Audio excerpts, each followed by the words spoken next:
Atteindre Lanka par la voie des airs. Au pied du mont Mahendra, Hanuman offrit son respectueux hommage à Surya, Vayu, Indra et Brahma. Puis, grimpant au sommet, il permit à son corps de prendre de l'expansion. Ses pieds écrasèrent alors plusieurs animaux, dont des cerfs, tandis que la montagne tremblait sous son poids. De grands serpents crachaient du feu sur les rochers, lesquels se fendaient en 1000 morceaux. Les Vidyadhars, musiciens célestes, s'avancèrent dans l'espace pour mieux voir le bond spectaculaire d'Hanuman qui, pleinement concentré, rassemblait ses forces. Avant de bondir, Hanuman dit aux singes rassemblés, « Soit que je rapporte Sita, soit que j'arrache la ville de Lanka au grand complet, y compris Ravana. » Respirant profondément et tendant ses muscles, il s'envola dans les airs, telle une flèche propulsée par l'arc de Rama. Tous les arbres du sommet du mont Mahendra furent déracinés et s'éparpillèrent dans le ciel avant de tomber dans l'océan. Les fleurs aux couleurs variées, maintenant détachées des branches, se déposèrent à la surface de l'eau après avoir voltigé dans le ciel, créant une atmosphère féerique. Le déplacement d'air provoqué par l'envol d'Hanuman souleva les vagues de l'océan. Son ombre, projetée à la surface de l'eau, s'étendait sur une distance de 50 000 km². La succion créée par son déplacement attira les nuages vers son corps. Hanuman ressemblait à la lune, qui parfois se dissimule derrière les nuages, puis en émerge, pleinement lumineuse. Par affection, Vayu souffla sur son fils un vent d'une légère fraîcheur, empêchant ainsi le soleil de le brûler. Pendant sa traversée, Hanuman croisa une montagne qui lui offrit de s'y reposer, mais il poursuivit sa course dans le ciel. Cette montagne, du nom de Mainaka, avait conservé ses ailes grâce à la protection de Vayu. Dans le Satya Yuga, les montagnes volaient dans le ciel comme autant de Garuda, mais les Devas et les Rishis craignaient qu'elles ne tombent sur terre et y écrasent tout.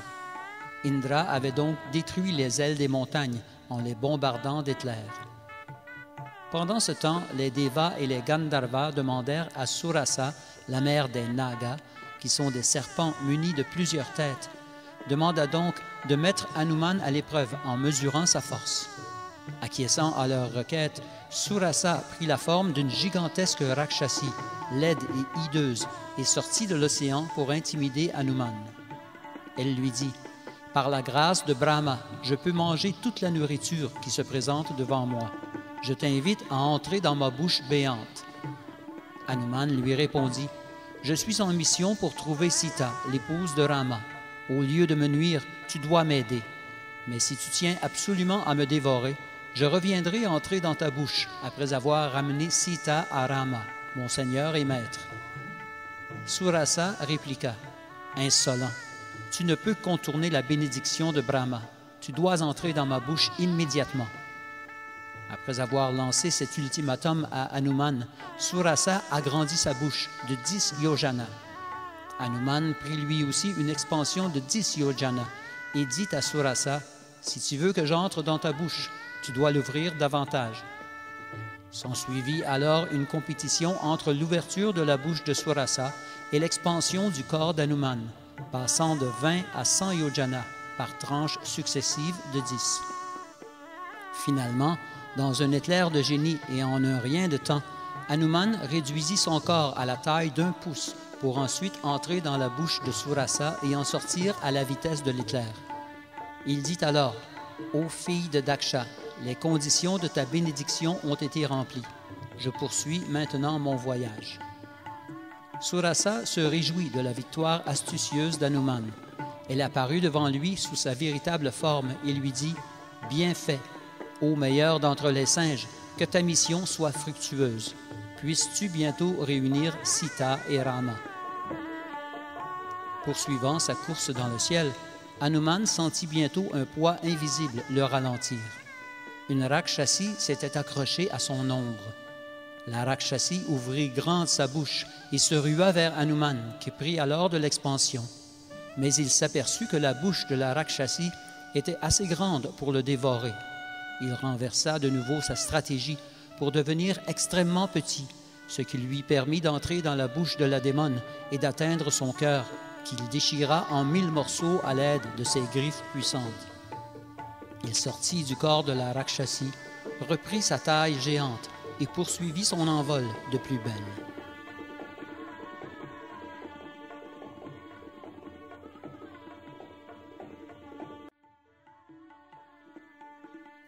Hanuman à Lanka.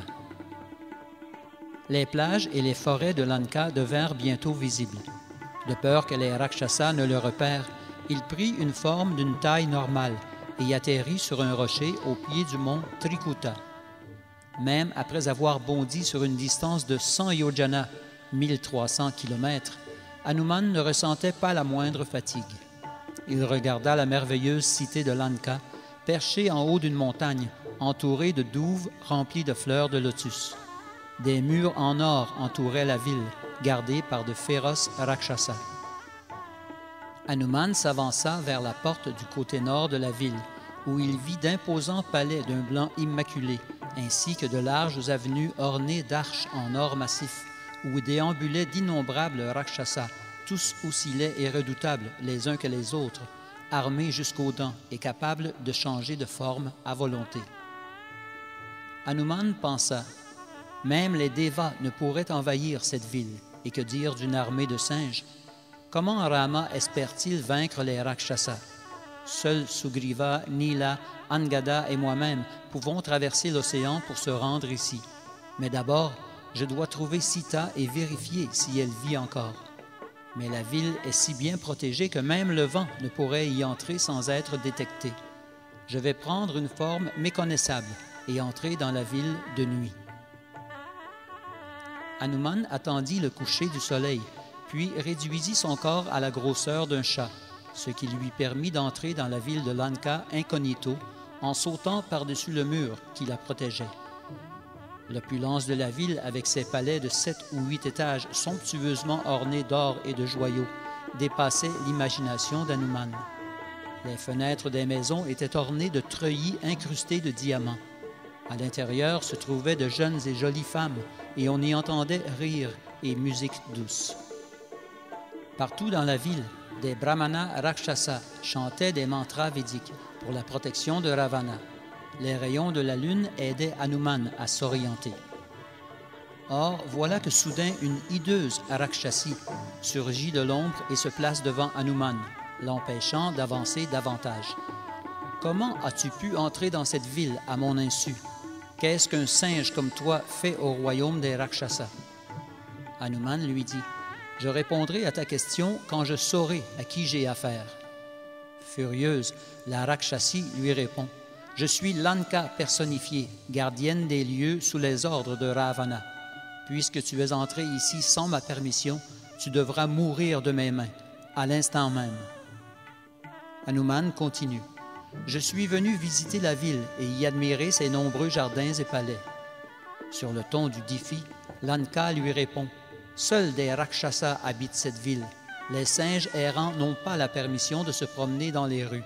Si tu désires vraiment voir l'opulence de Lanka, il te faudra d'abord me tuer. » Hanuman réplique, « Je vais admirer la ville à mon gré et en sortir aussi facilement que j'y suis entré. » « Il n'en est pas question, » s'écrie Lanka. Furieuse, elle frappe Hanuman de sa main gauche. Hanuman hurle d'indignation et frappe Lanka de son poing gauche, tout en mesurant sa force, car elle était une femme. Lanka s'effondre au sol, gémissant de douleur. Elle implore Hanuman en ces termes, « Épargne-moi, car un vrai héros ne frappe jamais une femme. Il y a longtemps, Brahma a prédit que lorsque je serai vaincu par un singe, la fin se rapproche pour Lanka et tous les Rakshasas. Je reconnais ma défaite et je comprends maintenant que Ravana mourra bientôt. Ce n'est qu'une question de temps. Qui que tu sois, singe, je te permets d'entrer à Lanka. » Hanuman traversa rapidement la ville entière, sautant d'un toit à l'autre. Il put détecter plusieurs espions, déguisés de diverses façons.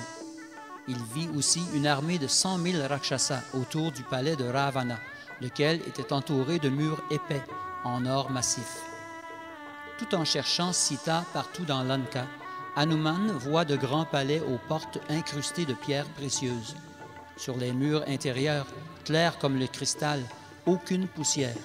Sur les planchers, des motifs originaux, fascinants. Des escaliers en courbe, ornés d'or et d'argent, mènent à des balcons surmontés de dômes et de plafonds somptueusement décorés. Les épouses des Rakshasas viennent se blottir dans les bras de leurs époux, au son d'instruments de musique. Pénétrant dans les résidences l'une après l'autre, Hanuman voit des amants se caresser, pendant que des femmes enduisent les corps de ceux-ci de pulpe de santal. Ici, on dort, là, on rit et s'adonne à la volupté. Une femme, négligée par son mari, est là, seule et nue, pendant qu'une autre, ornée de fleurs et de bijoux, accueille son amant dans son lit. Hanuman peut ainsi voir des milliers de jolies femmes au visage de lune, aux yeux de lotus lançant des regards concupiscents à leurs amants, captivant leur cœur. Toutefois, aucune trace de Sita. Hanuman est démoralisé. Il cherche dans les palais des parents et amis de Ravana, puis enfin dans celui de Ravana lui-même, un palais rempli de jolies femmes, où teintent, bijoux et ornements. L'intérieur du palais n'est rien de moins qu'un paradis parsemé d'arbres à souhait, entouré de fleurs semblables à des joyaux. Parcourant les lieux, Hanuman voit des chambres de luxure aux planchers imbibés de vin et d'alcool. Certaines chambres sont remplies d'armes, d'autres de trésors. Mais Sita y demeure introuvable, au grand désarroi d'Hanuman. Il n'a toutefois pas encore regardé dans les appartements personnels de Ravana, qui à eux seuls s'étendent sur 7 kilomètres en largeur et 14 en longueur. Il arrive enfin à l'endroit où se trouve le char Pushpaka, construit à l'origine par Vishvakarma pour Brahma, et qui peut voler dans l'espace en exécutant les commandes mentales du conducteur. Le char, avec ses escaliers en or, ses planchers de cristal et ses balcons ornés de saphir, flotte littéralement au-dessus du sol. Hanuman saute dans le char Pushpaka afin d'avoir une vue privilégiée sur les appartements privés de Ravana. Il peut ainsi admirer une grande pièce au plancher de cristal incrusté de perles, d'or et de diamants, recouvert d'un tapis sur lequel est dessinée la terre avec ses mers et ses continents. Des escaliers en pierres précieuses montent aux étages supérieurs, et l'éclairage consiste en des lampes en or dont la douce lumière se reflète sur d'innombrables joyaux. Les 5 sens sont ainsi pleinement sollicités et comblés. Hanuman se dit en lui-même, « Suis-je sur une planète édénique? Ceci pourrait bien être la demeure de Brahma. » Hanuman entre dans la pièce, où il voit des milliers de jeunes et jolies femmes aux vêtements colorés étendues sur le grand tapis central. Au beau milieu de la nuit, elles dorment profondément, ivres et exténuées par leurs ébats amoureux. Leurs bracelets, ceintures et clochettes de pied scintillent en silence. La danse et la beuverie ont effacé leurs marques de tilak et brisé leurs colliers de perles, froissé leurs robes et défraîchi leurs guirlandes de fleurs. Elles dorment les unes à côté des autres, les unes par-dessus les autres, en différentes postures.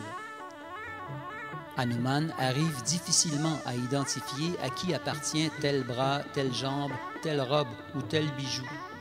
Poussées par la concupiscence, d'innombrables filles de rois, de Brahmana, de Daitya et de Gandharva étaient devenues les épouses de Ravana. Plusieurs d'entre elles avaient été kidnappées par Ravana après qu'il eut conquis leurs royaumes respectifs, mais elles avaient toutes accepté de le suivre sans résister, sachant bien qu'avec lui, elles ne manqueraient de rien. Aucune d'entre elles n'était laide ou illettrée, et Ravana, roi de Lanka, n'en négligeait aucune. Au milieu de toutes ces beautés, Hanuman vit Ravana, dormant lui aussi, étendu sur un canapé orné de fleurs. Lorsque Ravana part en guerre, il manifeste sa forme à 10 têtes et 20 bras, mais ici, Hanuman le vit avec seulement une tête et 2 bras. Il remarqua aussi sur le corps de Ravana plusieurs blessures de guerre, causées par l'éclair d'Indra, les défenses de l'éléphant Airavata et le chakra de Vishnu. Naturellement, plusieurs de ses compagnes dormaient blotties dans ses bras ou à ses pieds, tandis que d'autres, bien qu'endormis, avaient encore les doigts posés sur leurs vignas et tambours, lesquels avaient servi à égayer le festin, la beuverie et les ébats érotiques de la veille. L'une d'entre elles, la reine favorite de Ravana, plus jeune et élégante que les autres, attira l'attention d'Hanuman. Il crut un instant qu'il s'agissait de Sita, mais il comprit rapidement que la fidèle épouse de Rama jamais ne s'adonnerait à de telles bassesses.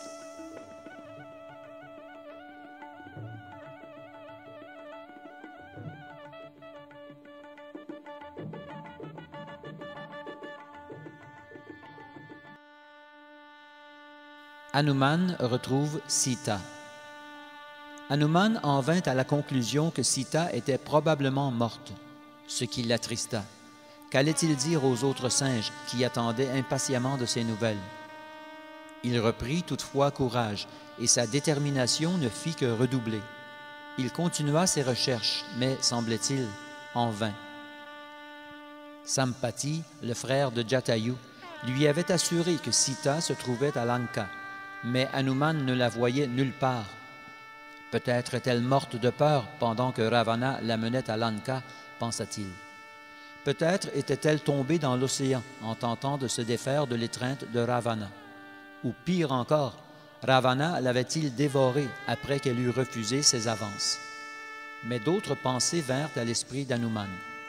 Lorsque Rama saura que Sita est vraiment disparue, il en mourra de chagrin. Par la suite, Lakshman, Bharat, Shatrughna, Kaikeyi, Kaushalya, Sumitra, Sugriva, Angada et tous les singes, désespérés, s'enlèveraient sûrement la vie. Pendant que, assis sur un mur de la ville, Hanuman se perdait ainsi en conjectures sur le sort de Sita, il aperçut un jardin d'arbres Ashoka qu'il n'avait pas encore exploré. Il décida d'y entrer et bientôt grimpa à un arbre pour avoir une meilleure vue du jardin. Il y remarqua un ruisseau coulant vers un étang rempli de lotus et entouré d'arbres en fleurs, un endroit parfait pour Sita. Plus loin, au milieu d'un autre jardin, il aperçut un temple gigantesque, fort élevé, supporté par 1000 piliers. En face du temple était assise une femme, vêtue d'un simple tissu jaune, crasseux et déchiré. Elle était maigre, émaciée, comme si elle avait jeûné, et soupirait sans arrêt, angoissée. Son visage inondé de larmes, elle brillait pourtant d'un éclat divin. Entourée de Rakshasi, elle semblait un feu recouvert par la fumée. Hanuman reconnut la femme qu'il avait vue quelques mois auparavant dans les bras de Ravana. Il remarqua aussi que les bijoux qu'elle portait correspondaient exactement à la description qu'en avait faite Rama.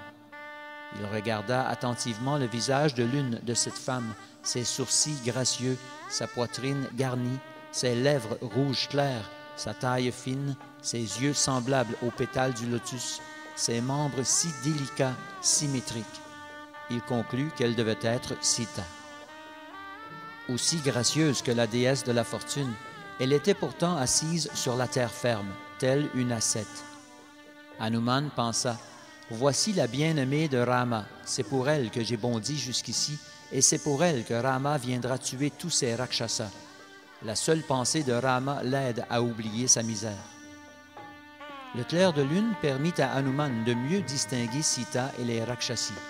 Certaines d'entre elles n'avaient qu'un œil ou une oreille, d'autres avaient des oreilles partout sur le corps, tandis qu'une autre avait le nez au milieu du front. Certaines étaient chauves, d'autres naines et bossues. Les lèvres de certaines Rakshasi pendaient jusqu'au menton. Certaines têtes ressemblaient à des sangliers, des cerfs, des chameaux, des tigres, des chevaux. D'autres avaient la tête complètement enfoncée dans le corps, et toutes étaient maculées de viande et de sang. Hanuman pleura de joie d'avoir enfin trouvé Sita, et il passa la nuit en haut de l'arbre Ashoka, admirant avec pudeur et dévotion l'épouse de Rama, saluant silencieusement son courage.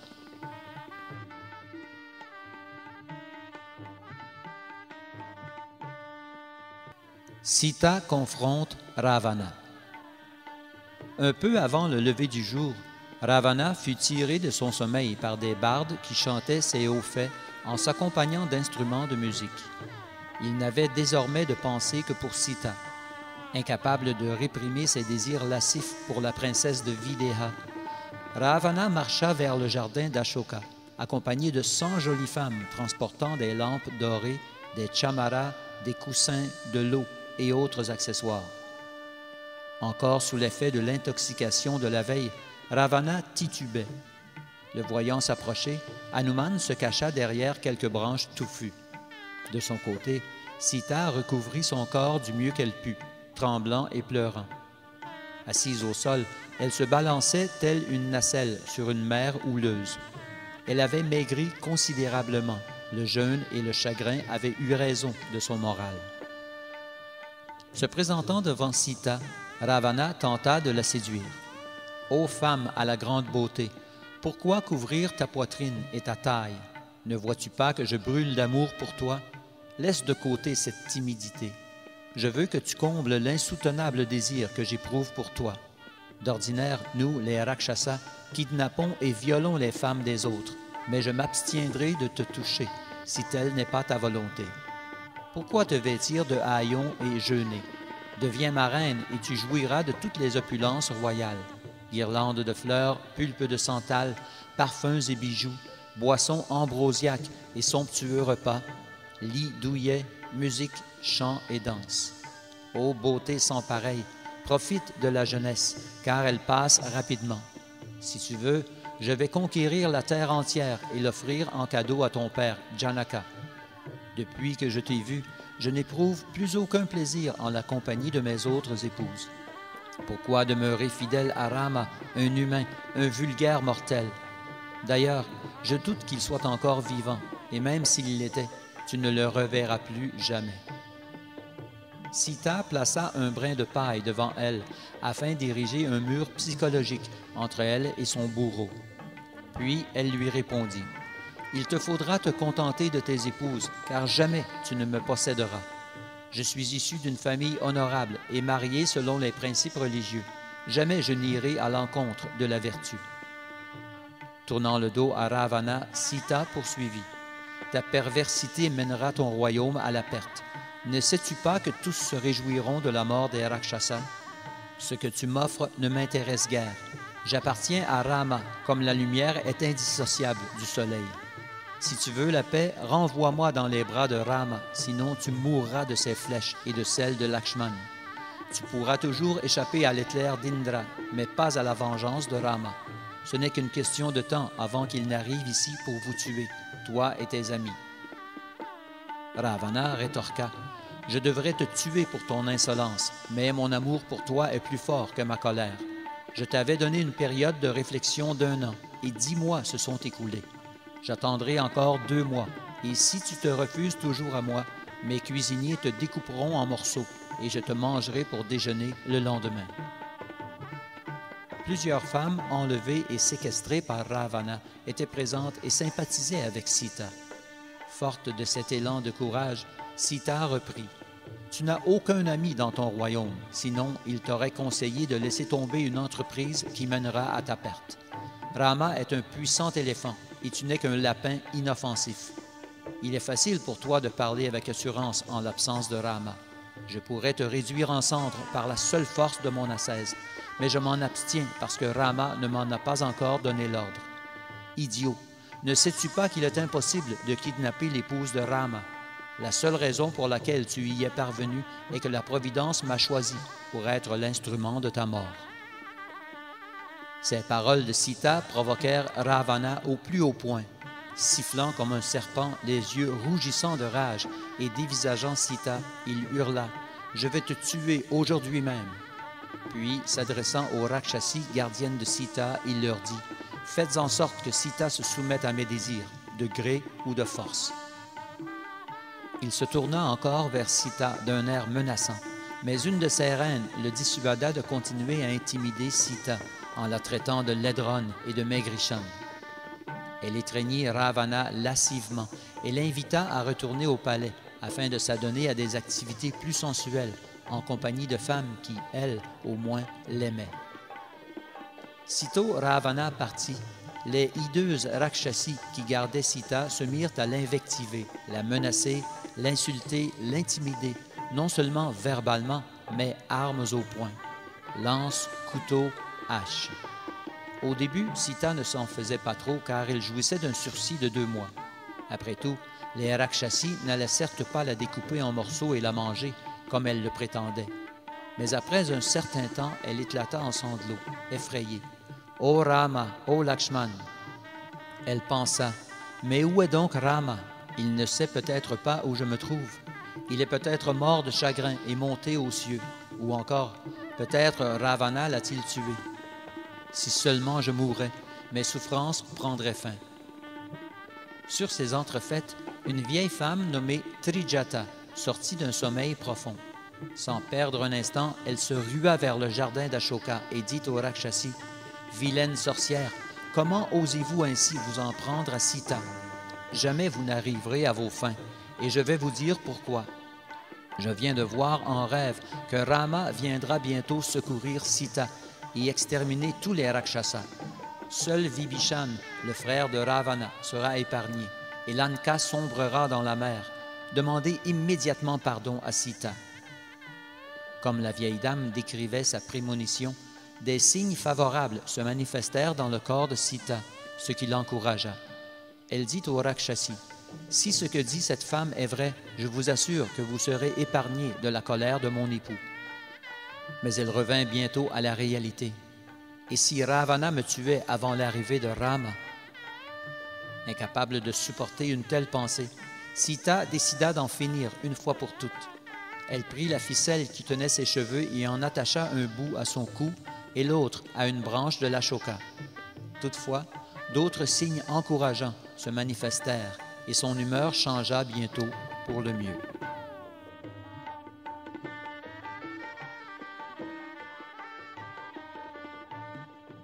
Hanuman parle enfin à Sita.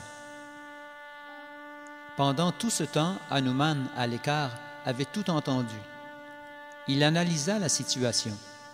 Il faut absolument que j'aille réconforter Sita et raviver son espoir avant de retourner vers Rama. Mais comment arriver à lui parler au milieu de toutes ces Rakshasi? Rama va sûrement me demander si j'ai un message pour lui de la part de Sita. Peu importe la façon dont je m'approcherai d'elle, elle croira que je suis Ravana ayant assumé cette forme. Il décida finalement de chanter les louanges de Rama afin de gagner la confiance de Sita pour ensuite lui remettre le message de Rama. De la branche où il se trouvait, Hanuman récita ce poème. Descendant d'Ikshvaku, le roi Dasharat, héroïque, vertueux, gouvernait Ayodhya. Il conçut 4 fils, son bien-aimé fut Rama, à l'infinie puissance, Vishnu sous forme humaine. Pour plaire à Kaikeyi, il exila Rama, qui fit sa volonté avec Sita et Lakshman. Tua les Rakshasas, ennemis des Rishis. Ravana prit Sita grâce au cerf Maricha. Puis, cherchant Sita, Rama vit Sugriva. Ils m'envoyèrent au sud, moi le singe Hanuman. Traversant les montagnes et le vaste océan, j'ai enfin réussi à te trouver, Sita. Rama viendra sauver sa douce et tendre épouse. Laisse-moi un mot pour lui. L'espoir sera nourri. Sita regarda en direction de l'arbre pour voir qui parlait ainsi avec tant de verve. Lorsqu'elle vit Hanuman, elle crut rêver et murmura « Ce n'est pas dans ma nature de rêver à un singe. » Affectée par l'angoisse, elle pleura amèrement, puis s'évanouit. Revenant à elle-même, elle pensa « Aurais-je pu rêver, moi qui n'arrive même plus à dormir en l'absence de Rama? Était-ce une hallucination? Le singe ne devait pas être réel, car où que je pose le regard, je ne vois que Rama. Mes oreilles n'entendent que la voix de Rama, et je n'ai de pensée que pour lui. Mais le singe me semblait tellement réel. Ô Brahma, Indra, Surya et Vayu, faites que le singe existe vraiment et que son poème à propos de Rama soit porteur d'espoir. » Hanuman descendit de l'arbre, se présenta devant Sita les mains jointes et lui dit « Qui es-tu? Tu sembles être une déesse, probablement l'épouse de Rama. » D'entendre le nom de Rama plut énormément à Sita. Et en réponse à la question d'Hanuman, elle lui raconta l'histoire de sa vie. Pour conclure, elle dit, « Ravana m'a donné seulement 2 mois à vivre, et si Rama ne vient pas bientôt en mon secours, je m'enlèverai la vie. » Gagnant en assurance, Hanuman dit, « Je suis un messager de Rama, et je peux t'assurer qu'il se porte à merveille. Il m'a dépêché ici pour te trouver, et il attend de tes nouvelles avec impatience. » Sita était ravie. La conversation continua, mais à mesure qu'il lui parlait, Hanuman s'approchait de Sita, ce qui suscita la méfiance de l'épouse de Rama. Elle crut un instant qu'il était Ravana sous la forme d'un singe. Comment un singe ordinaire aurait-il pu traverser l'océan? Cela semblait impossible. Elle le réprimanda, mais finalement se ravisa. « Je me sens bien en compagnie de ce singe. Peut-être est-il le messager de Rama, après tout. » Elle lui dit doucement, « Parle-moi encore de Rama pour la joie de mon cœur et de mes oreilles. Raconte-moi comment tu as rencontré Rama. Peux-tu me décrire ses traits corporels ainsi que ceux de Lakshman? » Hanuman comprit que Sita voulait vérifier s'il était vraiment l'ami de Rama. Il lui répondit en ces termes, « Ô princesse de Videha, les yeux de Rama ressemblent à des pétales de lotus, larges ses épaules, puissants ses bras et son cou un tronc d'arbre. Sa voix profonde comme un tambour, rougeâtre à 3 endroits, ses yeux, ses paumes et la plante de ses pieds. Il marche comme un lion, un tigre, un éléphant ou un bœuf. Quant à Lakshman, sa beauté est sans mesure. Son teint est doré, quand celui de Rama est verdâtre. J'ai rencontré les 2 frères au mont Rishyamukha, lorsque Rama vit les bijoux que tu as laissés tomber au milieu des singes pendant que Ravana te portait dans ses bras. Il déborda de joie et ses yeux s'emplirent de larmes. Avant d'établir une alliance avec Sugriva, Rama tua son frère Vali. En guise de reconnaissance, Sugriva, avec l'aide de millions de singes, entreprit une recherche à travers le monde pour te retracer. Et maintenant, grâce à Dieu, je t'ai trouvé. Je suis le fils du puissant singe Kesari et j'ai été conçu par Vayu dans le sein de son épouse. » Après avoir entendu Hanuman parler de Rama avec tant de détails, Sita n'eut plus aucun doute quant à son identité. Il était bel et bien le messager de Rama. Elle en versa des larmes de joie, de soulagement. Hanuman saisit l'occasion pour lui offrir l'anneau de Rama, qu'elle reconnut aussitôt.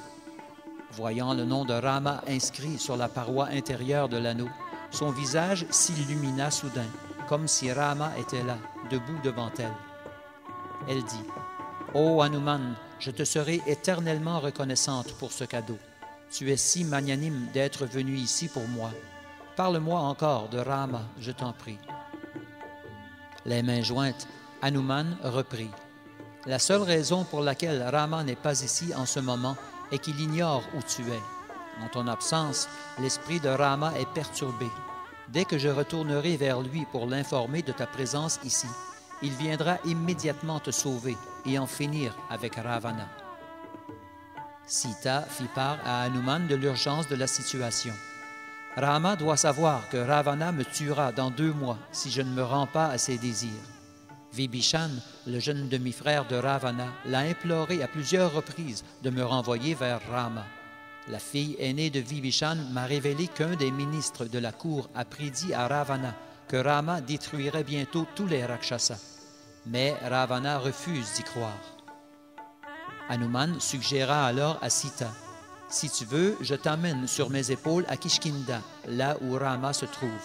Les Rakshasas ne pourront pas me suivre au-dessus de l'océan. » Cette proposition plut énormément à Sita, mais elle se demanda ouvertement comment un singe aussi petit pourrait la transporter si loin. Hanuman fut légèrement offusqué par cette remarque. Il montra alors à Sita sa forme véritable. Sur le ton de la vantardise, il lui dit, « Ne doute pas de mes capacités. Je peux déraciner toute la ville de Lanka, incluant Ravana, et te ramener à Rama. » Sita fut convaincue de la puissance d'Hanuman, mais elle lui exprima une certaine réserve. « Tu es certes capable de me faire traverser l'océan, mais je pourrais m'évanouir et tomber dans l'eau pour être dévoré par les requins ou les crocodiles. Et lorsque les Rakshasas t'attaqueront, qu'adviendra-t-il de moi? Et dans le cas où tu parviendrais à les tuer, cela ne ferait que diminuer la gloire de Rama. En plus, je ne tiens pas à toucher le corps d'un autre. Quand Ravana m'a kidnappé, je n'avais certes aucun choix, mais la situation est maintenant différente. Rama doit venir lui-même à mon secours. Hanuman lui dit, « Ta chasteté est digne de l'épouse de Rama. Je dois maintenant partir. J'aimerais que tu me donnes un objet personnel afin de convaincre Rama de notre rencontre. » Les yeux en larmes et la voix brisée par l'émotion, Sita répondit, « Ô Hanuman, je vais te raconter une anecdote qui saura convaincre Rama que tu m'as vraiment trouvé. Rappelle-lui la fois où je fus attaqué par un corbeau lorsque nous vivions au mont Chitrakuta. Le corbeau en question était le fils d'Indra qui désirait voir la prouesse de Rama. Rama lui lança un brin d'herbe dans lequel il avait investi le pouvoir d'un brahmastra, pourchassant le corbeau partout dans l'univers pour finalement lui crever un œil. Rama sait que je suis la seule à connaître cet incident. Hanuman lui dit, « Je vais lui faire part de cette anecdote, mais j'aimerais que tu me donnes un objet qui t'appartient pour que je puisse le montrer à Rama. » Sita soupira en disant, « Maintenant j'ai bon espoir d'être délivrée de cet enfer. » Elle sortit ensuite un bijou de son foulard et le donna à Hanuman. Lorsque Rama verra ce bijou, il se souviendra de 3 personnes, car il m'a été offert par ma mère devant Rama et son père Dasharat. Ô Hanuman, retourne à Kishkinda dans les plus brefs délais et demande à Rama de se hâter. Mes jours sont comptés. Je sais pertinemment que tu es capable de tuer Ravana et de me sortir de cette situation périlleuse, mais laisse à Rama l'opportunité de faire valoir sa prouesse au combat. Son renom et sa gloire n'en seront que plus grands. Puis elle donna à Hanuman un ultime message pour Rama. Demande-lui qu'il se souvienne du temps où il dessinait sur mes joues avec une poudre minérale rouge.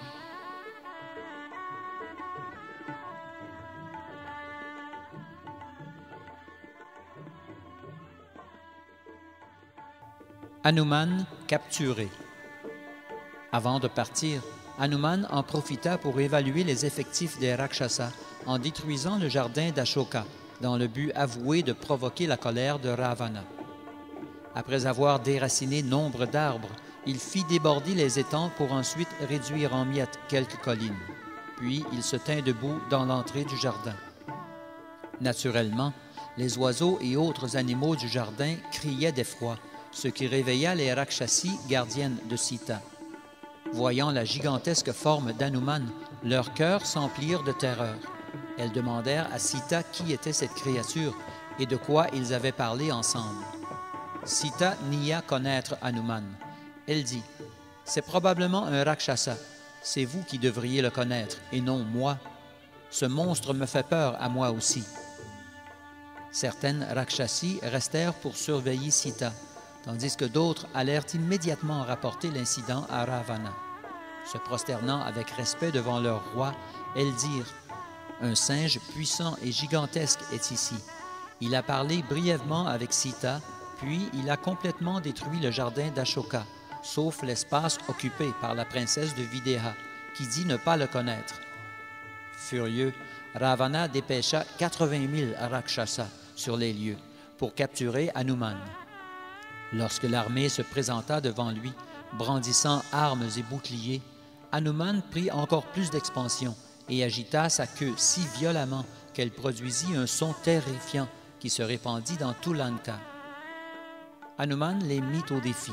« Je suis le serviteur de Rama et je suis capable de tuer 1000 Rakshasas d'un seul coup. » Les rugissements et les menaces d'Hanuman firent trembler de peur les Rakshasas, mais ils l'assaillirent néanmoins de tous les côtés.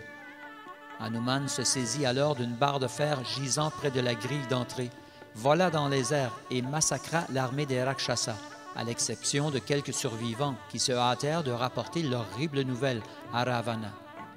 Fou de rage, Ravana ordonna à Jambumali, le puissant fils de Prahasta, d'aller se mesurer à Hanuman, qui pendant ce temps avait détruit l'immense temple situé dans le jardin d'Ashoka.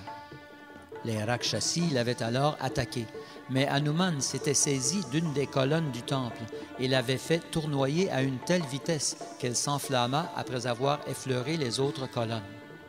Les gardiennes de Sita moururent l'une après l'autre et l'édifice périt sous les flammes.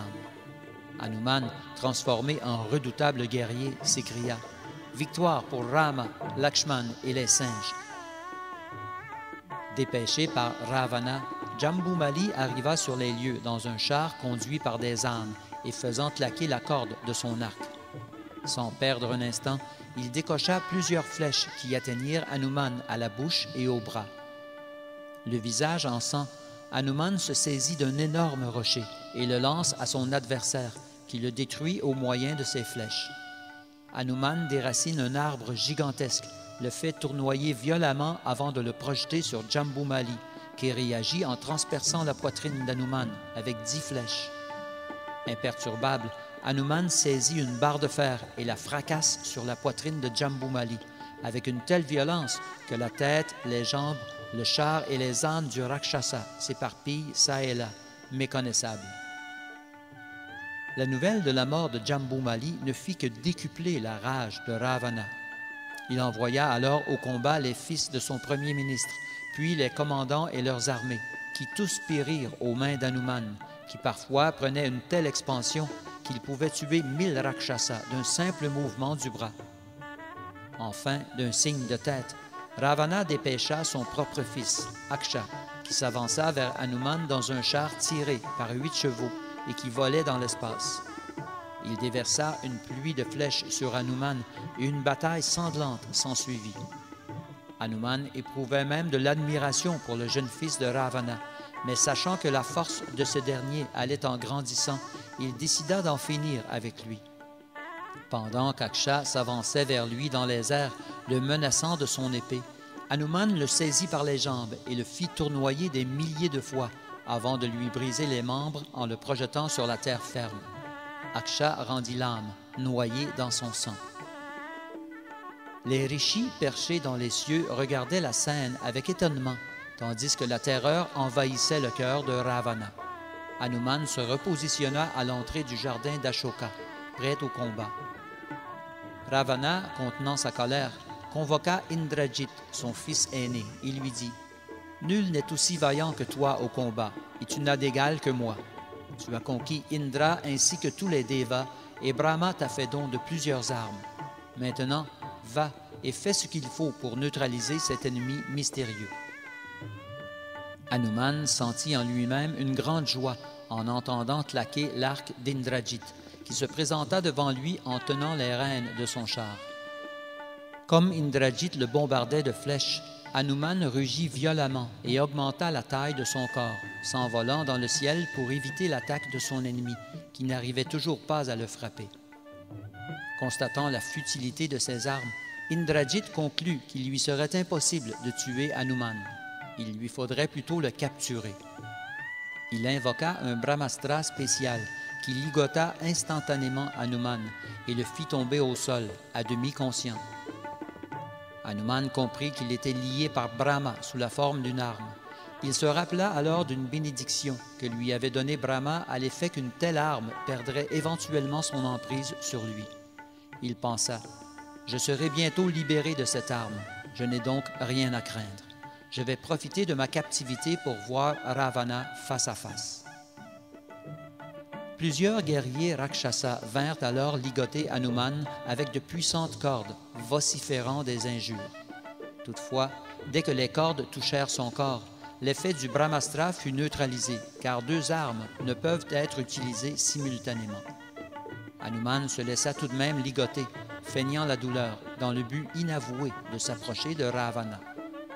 De son côté, Indrajit comprenait qu'Hanuman feignait la défaite, sachant très bien que son brahmastra avait été neutralisé et par le fait même ne pouvait être invoqué une seconde fois.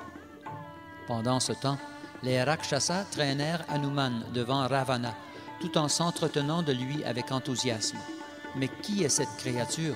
Nous devons le tuer, le rôtir et le manger. » Ravana ordonna à ses ministres d'interroger Hanuman. Ce dernier leur dit « Je suis le messager de Sugriva, roi des singes, qui vous fait part de ses meilleurs vœux. Il souhaite que vous vous comportiez selon les principes religieux, amenant paix et prospérité sur votre royaume. » Mais Ravana doutait de la franchise d'Hanuman.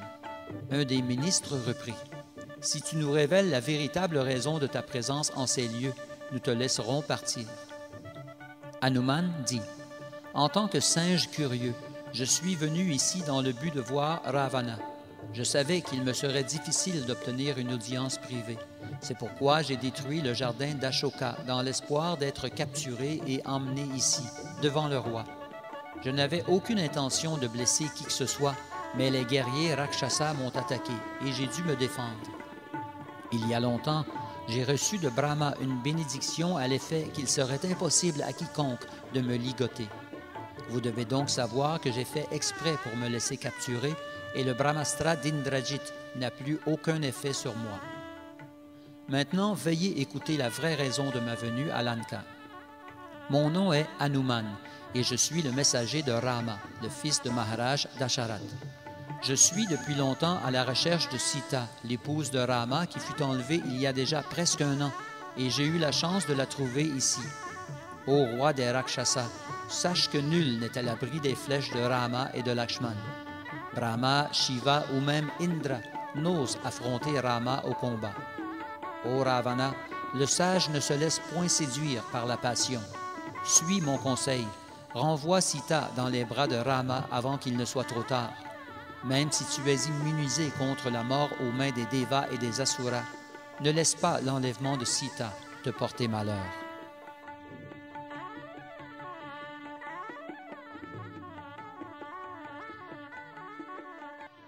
Hanuman incendie Lanka. Les paroles d'Hanuman provoquèrent Ravana à un point tel qu'il s'écria dans un élan de colère: « Tuez ce singe immédiatement !» Toutefois, Vibhishan, le cadet de Ravana, apporta un bémol. « Frère, un messager ne doit jamais être tué. Ne laisse pas la colère te priver de sagesse. » Ravana n'apprécia guère cette critique inattendue. Il n'y a aucune faute à tuer un malfaiteur, qu'il meure sur le champ. Mais Vibhishan rétorqua: « Selon les Écritures, un messager peut être flagellé, mutilé, marqué au fer rouge ou rasé, mais jamais tué. Si tu tiens absolument à tuer quelqu'un, pourquoi ne pas t'en prendre à Rama et à Lakshman, tes vrais ennemis? » La paisible influence de son frère Vibhishan calma Ravana, mais il suggéra un châtiment pour Hanuman. Les singes donnent beaucoup d'importance à leur queue. Mettez-y donc le feu et faites-le défiler dans les rues de Lanka. Les gens verront quel type de héros il est vraiment. Vous pourrez ensuite le relâcher pour qu'il puisse retourner dans sa famille et y subir une plus grande humiliation. Sur l'ordre de Ravana, les Rakshasas enveloppèrent la queue d'Hanuman avec du coton qu'ils trempèrent ensuite dans l'huile. Puis, comme ils l'incendiaient, le corps d'Hanuman prit de l'expansion sous l'effet de la colère, et il se mit à fouetter les Rakshasas avec sa queue enflammée. Mais encore une fois, Hanuman se laissa capturer, car il désirait voir la ville de Lanka pour en inspecter les forteresses, pendant que les Rakshasas le traînaient méchamment dans les rues, proclamant haut et fort à la population qu'il venait de capturer un espion. Pendant qu'hommes, femmes et enfants sortaient de leur demeure pour voir le prisonnier, les Rakshasi informèrent Sita de la situation précaire d'Hanuman. Grandement perturbée par cette nouvelle surprenante, Sita ferma les yeux et implora Agni, le déva du feu. « Si j'ai accumulé quelques bénéfices de piété suite à mon ascèse et ma dévotion, qu'ils servent à rendre le feu rafraîchissant pour Hanuman. » Au même instant, le feu sacrificiel qu'entretenait Sita s'alimenta légèrement. Par la suite, le feu qui consumait la queue d'Hanuman se refroidit, pendant que Vayu soufflait des vents glacés. Ce qui surprit Hanuman. Il se dit: « Comment puis-je ne pas sentir de douleur malgré les flammes? Il semble que les Rakshasas ont mis de la glace autour de ma queue. Cela ne peut être dû qu'à la miséricorde de Rama ou de Sita. » Mais il ne sied guère à un serviteur de Rama d'être ligoté et ridiculisé par ces Rakshasas. C'en est assez de cette humiliation. En un rien de temps, Hanuman se libéra de ses liens en rétrécissant son corps, puis, sautant dans les airs en hurlant, il assuma une forme gigantesque et se saisit d'une barre de fer gisant non loin des portes de la ville. 100 coups férirent. Il tua ses bourreaux et pensa utiliser sa queue enflammée pour transformer Lanka en un gigantesque brasier avant de retourner vers Rama. Ce qu'il fit. Il incendia d'abord le palais du premier ministre, puis, sautant d'un toit à l'autre, alluma un immense feu qui couvrit toute la ville de Lanka, sauf le palais de Vibhishan, le pieux frère de Ravana. Hanuman incendia aussi le palais de Ravana. Les vents violents favorisant la dispersion du feu, les édifices s'écrasaient les uns après les autres. La chaleur intense fit fondre l'or et l'argent, qui se mélangèrent avec les perles et les bijoux pour couler dans les rues comme de la lave. Un grand tumulte fut provoqué par l'indignation générale, pendant que les Rakshasas tentaient de sauver leur peau et leurs possessions. Des cris d'angoisse accompagnés de gémissements se faisaient entendre pendant que brûlaient chevaux, éléphants et Rakshasas. Le feu prenait de plus en plus d'ampleur à mesure que la graisse des corps s'y ajoutait, et tous crurent venue la destruction universelle. Ils dirent, « Agni est-il en train de ravager notre ville sous la forme d'un singe?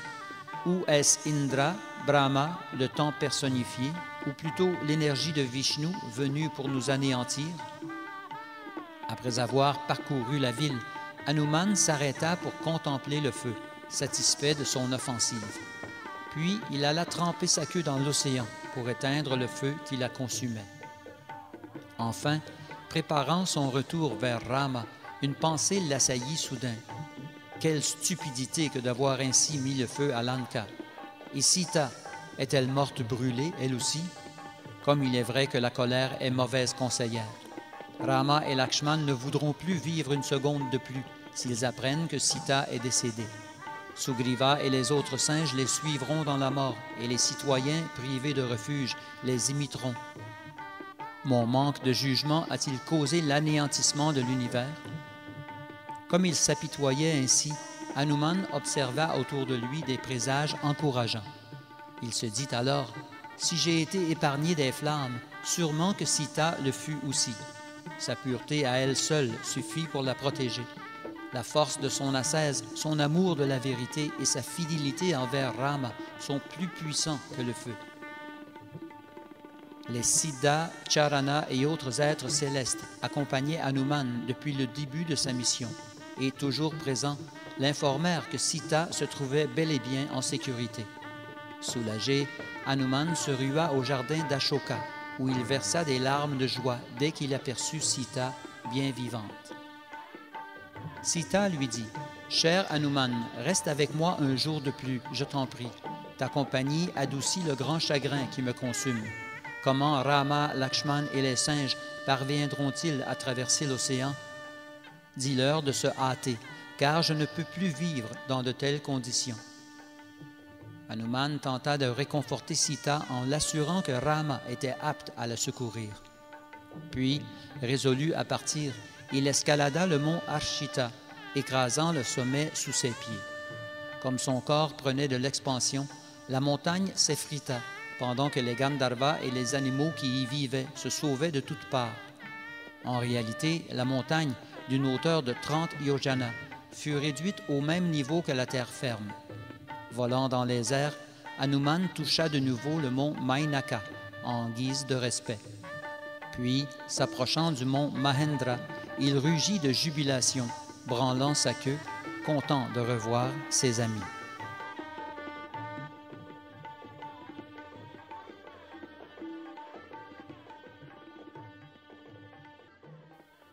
Hanuman livre à Rama le message de Sita. Sur la rive, les singes se bousculaient pour avoir une vue privilégiée sur leur héros. Jambavan leur dit, « À le voir si exubérant, il semble que la mission d'Hanuman fut un succès. » Les singes se mirent alors à sauter d'arbre en arbre, de montagne en colline, fous de joie. Comme Hanuman descendait sur le mont Mahendra, ils le reçurent debout, les mains jointes. Puis ils entourèrent leur héros et lui offrirent des fruits et des racines. De son côté, Hanuman présenta d'abord ses respects aux aînés comme Jambavan, puis au prince Angada. Il répondit à leurs questions avec enthousiasme et leur annonça qu'il avait trouvé Sita. Incapables de contenir leur bonheur d'entendre une telle nouvelle, les singes étreignirent Hanuman pendant d'interminables moments. Puis Angada glorifia Hanuman pour son héroïsme et sa dévotion envers Rama et s'assit avec lui pour discuter. Jambavan s'approcha d'eux et demanda à Hanuman de leur raconter comment il avait réussi à sauter jusqu'à Lanka dans les airs pour éventuellement trouver Sita. Comme les singes se rassemblaient autour de lui, Hanuman se prosterna mentalement devant Sita et raconta les détails de son voyage à Lanka, comment il avait trouvé Sita pour ensuite incendier la ville. Il conclut ainsi son récit. Sita est constamment harcelée par de féroces Rakshasi, ce qui lui cause des angoisses insupportables. Ravana ne cesse de lui offrir l'opulence de son royaume, mais elle le rejette avec mépris et dédain, car son cœur appartient à Rama. Elle ne vit que pour lui. Nous devons la secourir bientôt, car ses forces et son moral sont maintenant au plus bas. Je suggère que nous attaquions Lanka immédiatement et ramenions Sita dans les bras de Rama, ici à Kishkinda. Angada fut d'accord avec Hanuman et alla jusqu'à suggérer un plan d'action. Mais Jambavan intervint. « Frère, n'oubliez pas que notre mission se limitait à trouver Sita et non à la ramener ici. Même dans le cas où nous réussirions, Rama serait grandement contrarié, car il a fait le vœu devant tous les singes de tuer Ravana et de ramener Sita. » Angada, Hanuman et les autres singes approuvèrent le sage rappel de Jambavan. Sans plus tarder, ils partirent pour Kishkinda. Chemin faisant, ils firent escale à Madhuvan, une forêt appartenant à Sugriva, où ils burent du miel et mangèrent des fruits et des racines en quantité assez grande pour s'enivrer tout en célébrant le succès d'Hanuman. Ils continuèrent ensuite leur marche vers Kishkinda. La troupe d'Angada arriva bientôt devant Rama. Hanuman déclara avec enthousiasme « Sita est saine et sauve. Elle est demeurée ferme dans sa chasteté.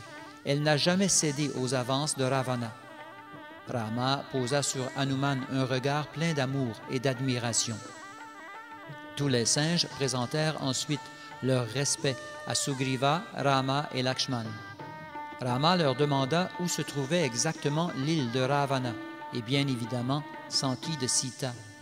Les singes poussèrent alors Hanuman devant Rama afin qu'il lui réponde avec force détails. Se prosternant vers le sud, Hanuman raconta un à un les événements qui le menèrent auprès de Sita. Puis il donna à Rama le bijou que Sita portait sur sa tête. Il lui dit « Ô Rama, la fille de Janaka n'a de dévotion que pour toi. Seule et loin de toi, à peine respire-t-elle. » Hanuman livra ensuite à Rama les messages de Sita. Le fils d'Indra, sous la forme d'un corbeau, avait égratigné sa poitrine et Rama avait l'habitude de dessiner sur son visage avec de la poudre rouge. Hanuman raconta ces deux événements afin de prouver à Rama qu'il avait bel et bien rencontré Sita et lui avait parlé. Mais le message le plus important était le suivant.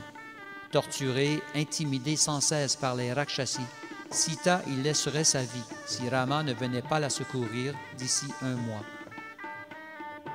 Pendant qu'il écoutait Hanuman, Rama serrait le bijou de Sita sur son cœur, tandis que lui et Lakshman pleuraient sans arrêt. Rama dit « Ce bijou est un cadeau d'Indra au roi Janaka, le père de Sita, qui l'offrit à sa fille le jour de notre mariage. Ô Hanuman, continue à me parler de Sita. » Hanuman poursuivit. « J'ai offert à Sita de la ramener sur mon dos, mais elle ne voulait pas toucher à un autre que toi.